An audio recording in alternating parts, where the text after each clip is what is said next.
Well, our next guest wrote the book on leadership and then sold more than 1 million copies, way more than 1 million. John Maxwell is the author of the 21 Irrefutable Laws of Leadership, and he's here today with the new 10th anniversary edition, and we welcome you back to the 700 Club. Thank you very much, Terry. Good to be with you. I know it's the 10th anniversary, but what made you decide to re-release the book? Well, my publisher, Thomas Nelson, looked at me and said, John, this book has done so well with so many. Would you like to have a shot at trying and upgrading it and putting new illustrations, et cetera, in it? And I said I would. I'll tell you why. Every time I write a book, about 3 years after I've written it, I'm disappointed in it. You think, I wish I'd have said this. That's exactly right. I look at it, I think, oh, why didn't I teach this principle? And what happens, Terry, is the book stays the same. It doesn't move. But I keep growing, I keep learning, I keep developing. Yes. And so what happens is the things I said at a certain point in time, it would be the best that I could give.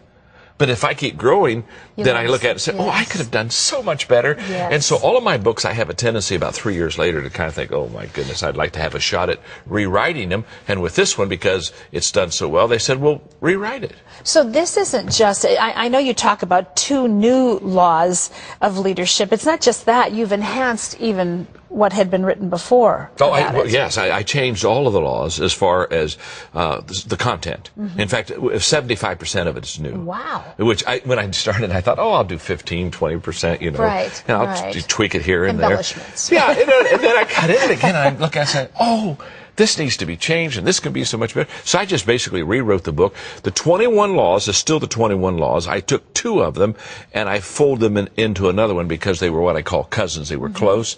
And I added 2 new laws, because in 10 years also of me teaching the 21 laws of leadership around the world, people would ask questions, and all of a sudden it forms better in your own mind. And all of a sudden I thought, there are 2 important laws that I just missed. Tell me about those. Well, okay.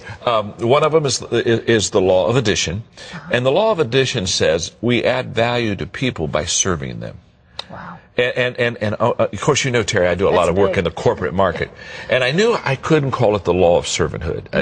It wouldn't fit not in the marketplace, right. So I thought, I've got to put a positive spin on it, but I really want to teach servanthood, and so I call it the law of addition, and then we add value by serving others. And the whole chapter is about how to be a servant. And how to add value to other people. And I was so pleased with how it came out, because it has biblical values and principles, again, without scripture, again, because I transfer over to the secular market all the time. And I'm just so excited, because as they read these great values and principles and apply them, it's going to not only help them in their business and help them in their company, but it's going to be like Christ would teach leadership. Because if he were here on the set and you were interviewing him, Terry, and you said, Christ, what is leadership? I think the first thing he'd say is, it's servanthood. I agree. I think he would say, hey, if you want to be first, you got to be last. And if you want to be the ruler, you got to be the servant. And I mean, that whole paradigm. And I kept saying, how can I, again, in a recognized corporate secular book, put those values and principles, and the law of addition really allowed me so that's one of the new ones. What's the second one? And the other one's the law of the picture. And the law of the picture says people do what people see. It's all about example. And it's not what you say, but it's what you do. And the confusion that is caused when I don't live what I teach you or ask of you as a leader or as a boss. And so I really try to talk in that chapter a lot about character. And living out and fleshing out the values. In fact, it was very interesting. The Chicago Tribune and the Wall Street Journal a few weeks ago interviewed me the very same day on business ethics, because I've written some stuff on business ethics. And their question was, do you think it's possible for a company or a corporation to teach their people business ethics? And I said, yes, I do. And they pushed back. They said, we don't think it's really possible. And I said, 2 things have to happen. I said, they have to not only teach those ethics, but they have to live those ethics.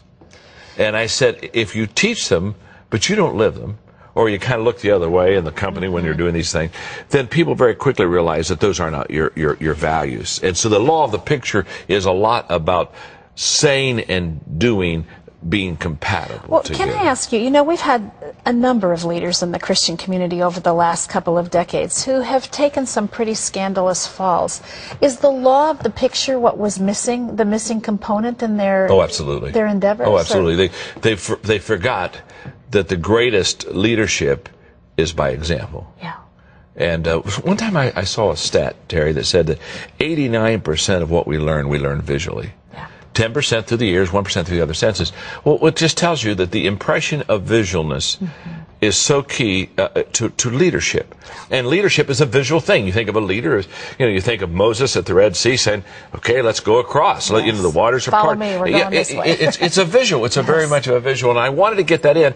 And I was so happy to have this kind of second chance on a book because it allowed me to get 2 laws in that I thought were huge in helping a person become more effective. Well, I just want to say that, if you've read the 21 Irrefutable Laws of Leadership, you want to get a hold of this revised and updated copy because, as John said, it's been totally added to and embellished, and you want to get a hold of your copy and reread it. These are principles to live by and to do business by, and it'll enhance your life. Also want to mention, you've got a brand new book called Talent is Never Enough. Also an excellent read. These are available, of course, in bookstores around the country. John Maxwell, thank you for what you do, and thank you for being here. Oh, it's great to be with you. Great to have you with us.